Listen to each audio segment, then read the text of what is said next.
안녕하세요. 이 팬데믹을 3차 대전이라고 생각하시는 분들도 있어요. 왜냐하면 많은 사람들이 이제 죽어나가고 특히 이 정부가 보통 사람들과 대척점에 있다는 것이죠. 그 시민들의 자유를 속박하는 정부들이 지금 곳곳에 들어선다는 것입니다.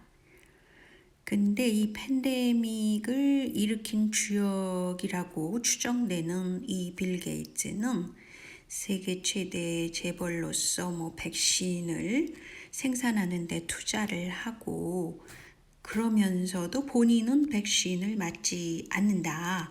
본인의 가족들은 백신을 맞지 않겠다. 이런 그런 생각을 하고 있어요. 그러니까 백신이 몸에 좋지 않다는 것을 말해주는 거죠. 그런데 이제 이 빌 게이츠에 대해서 이 사람이 아스트라제니카, 즉 영국계죠. 그 백신 회사 거기 투자를 했는데 지금 큰 문제가 되고 있는 그 조그만 애들을 납치해가지고 굉장히 위험한 상황에 두려움과 공포 이런 걸 일으켜서 피 속에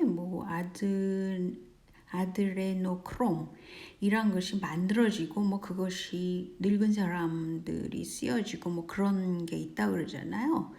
근데 바로 그 아드레노크롬 제조사가 아스트라제니카였다는 거예요. 이 주소를 제가 보니까 그렇더라고요. 그래서 빌 게이츠가 하나의 또 다른 유혹을 얻어먹게 생겼습니다.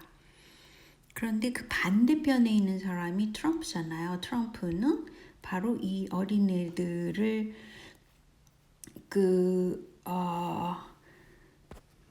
납치해가지고 그걸 파는 그런 행위들에 대해서 이걸 child trafficking이라고 그러는데요. 이것에 대해서 계속적으로 규제를 하느라고 애를 썼어요. 그 집권 동안에. 그래서 여러 가지 방침을 세우고 또 현재는 그런 차일드 트래피킹에 걸린 사람들을 그 하나의 심판대에 올려놓고 있는 것이죠. 근데 이 밖에도 너무 그 다양한 일이 벌어지고 있는데 그 맥도날드에 인육이 들어간다든지 또 캐사라 네사라 그 문제 이런 거에 대해서 제가 동영상을 올리겠습니다. 그러니까 링크된 주소를 한번 보시기 바라고요. 거기서는 이 트럼프가 3월 초에는 다시 재집권을 할 거다라고 얘기를 하세요. 그래서 굉장히 그래도 희망이 보이는 그런 게 아닌가 그런 생각이 들고요. 왠지 모르게 지금 집권을 했다는 그 미국 민주당 쪽 사람들이 얼굴이 다들 이상한 게 축 처져 있는 그런 느낌이잖아요. 정상적으로 보이진 않죠. 그런데 제가 이제 이 세계가 어떻게 돌아가고 있다라는 거에 대해서 쓴 그런 책이 있어요. 근데 이 책을 쓰신 분 이름이 짐 마스라는 분인데 굉장히 흥미롭고 그럴 것 같다는 생각을 하게 하는 그런 책이에요. 그래서 소개해 드리려고 그럽니다. 근데 여기서는 이분은 뭐를 주장하냐면요. 러시아 혁명이 일어나게 된 거는 자본주의와 공산주의의 대결 구도를 가게 하기 위해서 주로 글로벌리스트들이 금융가들이죠. 그렇게 일부러 일으킨 거다. 사실은 러시아 혁명 그 당시에 레닌은 스위스의 망명자로 있었다. 그리고 트로츠키는 유대계 독일인인데 록펠러가 제공한 주거지에 즉 뉴욕에 살고 있었다. 즉 이렇게 혁명을 일으키게 된 것은 그러니까 러시아 혁명 말이죠. 그 배후에는 그 월스트리트과 자본가 세력이 있었다. 이들이 글로벌리스트들로서 현재까지도 그 힘이 막강하게 이어진다는 것이죠. 즉, 이 글로벌리스트들의 생각에는 단일 정부 수립을 원치는 않는다는 거예요. 흑과 백의 대결 구도를 만들기 위해서 이렇게 혁명을 일으켰다는 것이죠. 그리고 전략적으로 독일을 일종의 사용한 거라고 볼 수 있어요. 그리고 그 독일의 나치즘도 이 사람들이 일으켰다는 거예요. 어떤 식으로 했냐면 그 원래 나치가 그 독일 노동자당 쪽 사람이잖아요. 그래서 거기 그 총수로 앉혀가지고 그 히틀러로 하여금 공산주의의 대척점에 있도록, 그래서 공산주의 확산을 히틀러가 막고 또 히틀러를 세력을 막는 것이 또 이 러시아 쪽과 함께 또 그 막느라고 애를 쓰잖아요. 나중에는 그런 대척 구도를 갖게 하는 거다. 그렇게 얘기를 해요. 그런데 흥미로운 것은 이 당시에 부시 가문, 그러니까 조지 부시의 할아버지가 석유를 대줬다고 그래요. 히틀러한테. 그러면서 록펠러와 함께 나치를 지원했다 그럽니다. 그러니까 이 부시 가문이 굉장히 오래 전부터 이렇게 큰 일을 했다는 것이죠. 그런데 또 이 글로벌리스트들은 2차 대전을 일으킨 거라고 볼 수 있어요. 그래서 2차 대전 전쟁을 통해 가지고 뭐 사람도 인명도 살상하고 어떤 대척점에 있는 것이 전쟁이잖아요.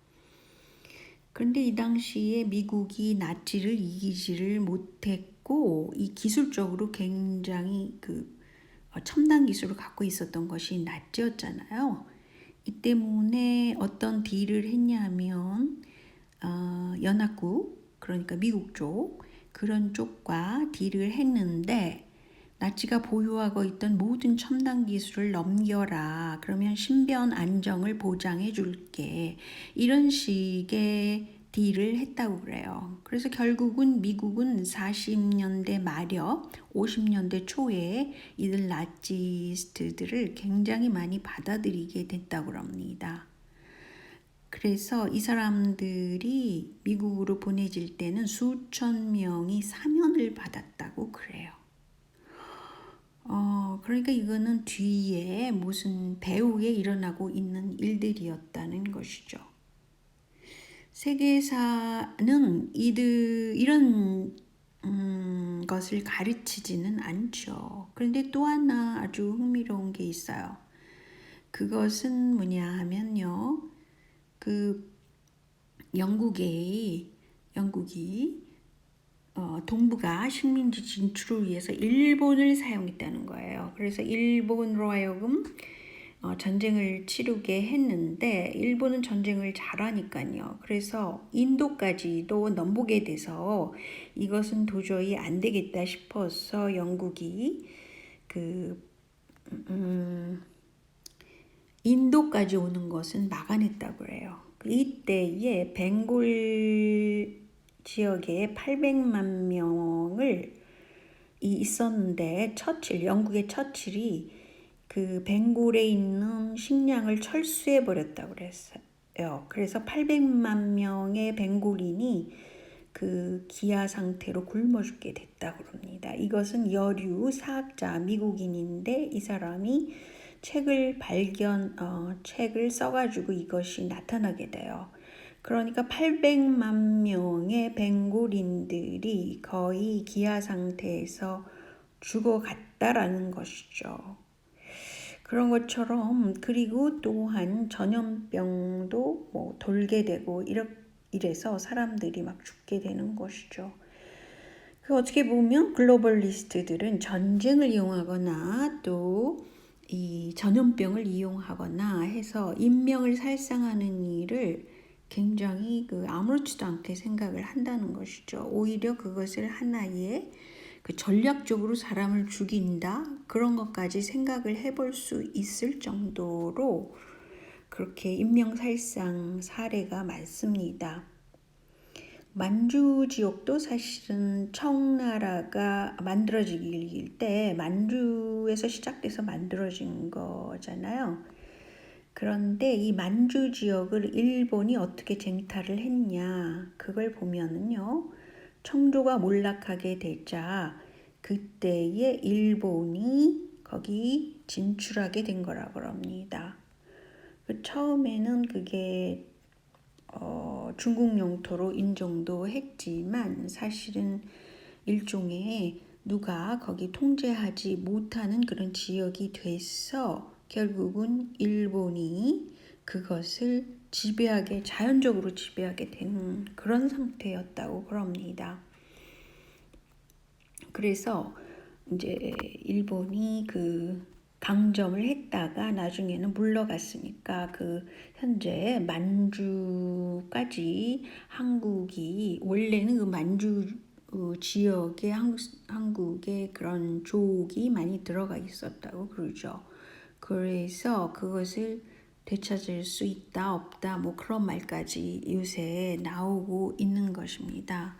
굉장히 흥미로운 얘기이죠. 그런데 사실은 저 개인적으로 생각했을 때는 현재 중공이라는 나라가 너무 지역이 넓잖아요. 그리고 인구가 너무 많다는 것이죠. 그래서 어떤 것을 무슨 문제거리가 일어났을 때 굉장히 크게 일어난다고 생각을 합니다. 근데 최근에 그 국제 기구에서 유명희 씨 한국에 이분이 WTO 뭐 그때의 그런 어떤 수장이 될 건가 말 건가 그런 걸 국제적으로 논의하고 그랬을 때 일본이 적극적으로 이걸 반대를 했잖아요. 유명희 씨가 본부장이 올라가는 것을.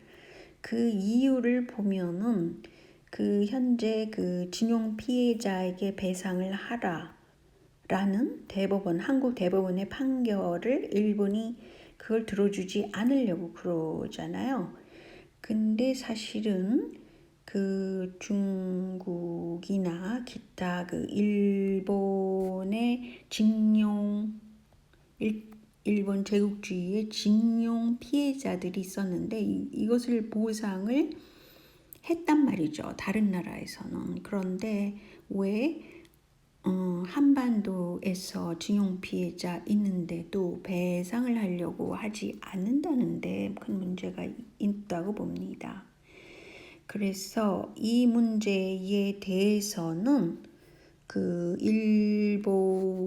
일본에서 와서 여러 가지 한국을 위해서 사실은 한국을 위해서라고도 볼 수 없어요. 있는 그대로 객관적으로 그 역사를 분석하고 자료를 얘기를 하고 있는 분이 바로 일본계 한국인 호사카 유지라는 분이시죠. 이분이 이제 교수가 돼서 지금은 굉장히 전문가로서 활동을 하시는데 이분 동영상도 제가 링크를 걸어드리겠습니다. 왜냐하면 조목조목 참 저도 이건 알고는 있었어요. 다 그렇지만 다시 들었을 때 이게 조목조목 왜 그렇구나 라는 것을 알 수가 있어요. 그래서 아시지만 다시 한번 현재의 이슈가 된 것이 무엇인지 그리고 이분의 그 생애를 쭉 말씀하시는데 굉장히 대단한 분이시라고 생각해요. 자기의 그 의지가 뚜렷하신 분이라고 생각을 합니다.